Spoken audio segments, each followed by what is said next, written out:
জাহাঙ্গীরনগর বিশ্ববিদ্যালয় কেন্দ্র শিক্ষার্থী সংসদ ও হল সংসদ নির্বাচনে ফলাফল এখনো ঘোষণা করা সম্ভব হয়নি।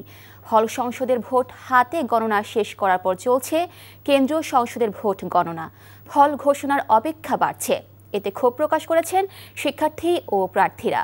এর আগে নির্বাচন কমিশনের সঙ্গে জরুরি বৈঠক করেন বিশ্ববিদ্যালয়ের উপাচার্য ডক্টর মোহাম্মদ কামরুল আহসান। সিদ্ধান্ত হয় জনবল বাড়িয়ে রাতের মধ্যে ফলাফল ঘোষণার। কিন্তু রাত পেরিয়ে সকাল হলেও গণনা শেষ হয়নি। এখন পর্যন্ত কেন্দ্রীয় সংসদের ২১টি হলের মধ্যে ১৬টিতে ভোট গণনা শেষ হয়, বাকিগুলোতেও চলছে গণনা। এদিকে ভোট গণনায় বিলম্ব হওয়ায় কঠোর আন্দোলনের হুঁশিয়ারি দিয়েছেন শিক্ষার্থীরা। দ্রুততম সময়ের মধ্যে ফলাফল ঘোষণা না হলে শিক্ষার্থীদের সঙ্গে নিয়ে প্রতিরোধ গড়ার কথা জানিয়েছেন প্রার্থীরা। ধারণা করা হচ্ছে দুপুর নাগাদ চূড়ান্ত ফলাফল ঘোষণা করা হবে। ভোট গণনার আরও খবর জানাতে জাহাঙ্গীরনগর বিশ্ববিদ্যালয়ে আছেন senior correspondent Niamul Aziz Sadek. Vote গণনা শেষ হতে আর কতক্ষণ সময় লাগবে এবং কে বলছেন নির্বাচন কমিশন?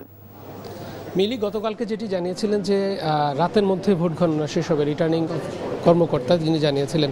কিন্তু সত্যিকার অর্থে তাদের যে ধীরগতি ছিল, দীর্ঘ সময়ের ধীরগতি, তার মধ্যে একজন শিক্ষকের মৃত্যু, একই সাথে ওএমআর যেই শিটগুলো সেগুলো যখন ম্যানুয়ালি গণনা করা হচ্ছিল, সে কারণে দীর্ঘসূত্রিতা কিন্তু চরম পর্যায়ে পৌঁছে গেছে। ৪২ ঘন্টা চলে গেছে।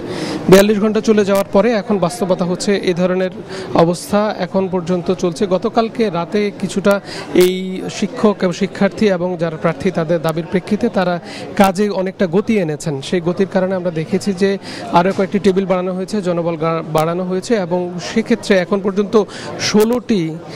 15টি শেষ হয়েছে। 15টি হলের গণনা শেষ হয়েছে কেন্দ্রীয় সংসদের, যেখানে আমরা দেখতে পাচ্ছি যে ছাত্র শিবির সমর্থিত এবং স্বতন্ত্র সমর্থিত প্রার্থীর মধ্যে হাড্ডাহাড্ডি লড়াই চলছে। কোনো কোনো ক্ষেত্রে স্বতন্ত্র প্রার্থী এগিয়ে যাচ্ছেন, কোনো কোনো ক্ষেত্রে ছাত্র শিবির প্রার্থী এগিয়ে যাচ্ছেন। তবে এখন পর্যন্ত স্বতন্ত্র প্রার্থীর অবস্থান কিন্তু অনেক এগিয়ে, সেটি আমরা শুনতে পেরেছি বেসরকারিভাবে। তবে আরও যে 5 থেকে 6টি হল রয়েছে, সেই হলের যখন গণনা শেষ হবে তখনই কিন্তু আমরা জানতে পারি। আপনি বলছিলেন যে একটি সম্ভাব্য সময় হচ্ছে যে দুপুরের পরে সেটি শেষ হবে। দুপুরের পরে যদি শেষও হয় সেক্ষেত্রে আরও 2 ঘন্টা কিন্তু তারা সময় নেবেন ফলাফল চূড়ান্তভাবে ঘোষণার ক্ষেত্রে।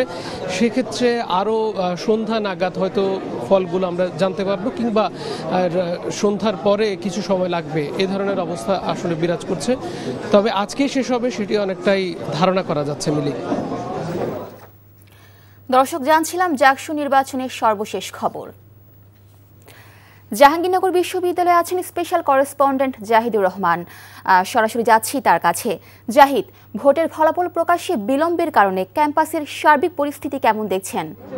এক কথায় বলা যায় প্রতি মুহূর্তেই কিন্তু আসলে ক্যাম্পাসের পরিবেশ পরিবর্তিত হচ্ছে। মানে এই মুহূর্তে যেটা ক্যাম্পাসের বাতাসে আমরা দেখতে পাচ্ছি ক্ষোভের বাতাস, অর্থাৎ শিক্ষার্থীদের চোখে মুখে প্রচণ্ড ধরনের ক্ষোভ। তাদের একটাই কথা যে বিশ্ববিদ্যালয় কর্তৃপক্ষকে আসলে গিনেস রেকর্ডসে তাদের নাম লেখাতে যাচ্ছেন কিনা, যে ভোট গণনা নিয়ে ৮,০০০ ভোটারের ভোট গণনা নিয়ে এই দীর্ঘ প্রায় 3 দিন হতে চললো, যে 3 দিন সময় নেওয়া, তো এটাকে কি তারা রেকর্ড করতে চাচ্ছেন কিনা। আসলে এই যে সম্মুখ গতিতে ভোট গণনা চলছে, তার প্রধান একটা অন্যতম কারণ হলো যে নির্বাচন কমিশনের অদক্ষতা, এবং যারা ভোট গণনা করছেন তাদের মধ্যে যে খুব একটা বেশি দক্ষতার রয়েছে সেটা বলা যাবে না। কারণ আপনারা জানেন যে এই পদ্ধতিটা আসলে যন্ত্র গণনার পদ্ধতিতে যাওয়ার কথা ছিল, কিন্তু শেষ মুহূর্তে এই যন্ত্র গণনা থেকে হাতে গণনা অর্থাৎ সনাতনী পদ্ধতিতে যাওয়াতে কিন্তু এই বিপত্তি। আর তারপরে রয়েছে এখানে আরেকটি বিষয়, যে শিক্ষকদের অনেকটা অসহযোগিতা, যেটা শিক্ষার্থীদের অভিযোগ। যে এখানে আপনি জানেন যে ইতিমধ্যে 4 জন শিক্ষক পদত্যাগ করেছেন, এবং 4 জন শিক্ষকের কিন্তু 4 জনই কিন্তু বিএনপিপন্থী, আবার ভিসিও বিএনপিপন্থী। এই শিক্ষকরা আবার ভিসির বিরুদ্ধপন্থী। সব মিলিয়ে এই রাজনীতিটা মিলে গেছে হলো জাকসু নির্বাচনের সাথে, যে যার মতো এজেন্ডা বাস্তবায়নের চেষ্টা করছে। আর চারপাশে নিরাপত্তা নেওয়া হয়েছে, কঠোর নিরাপত্তা ব্যবস্থা। আমরা দেখেছি বিজিবিকে সতর্ক অবস্থায় রাখা হয়েছে, কিছুক্ষণ আগে এখানে মোতায়েন করা হয়েছে আর্মড পুলিশ। তো মিলি, এই ছিল এখানকার সর্বশেষ। জানছিলাম জাকসু নির্বাচনে ভোট গণনার খবর।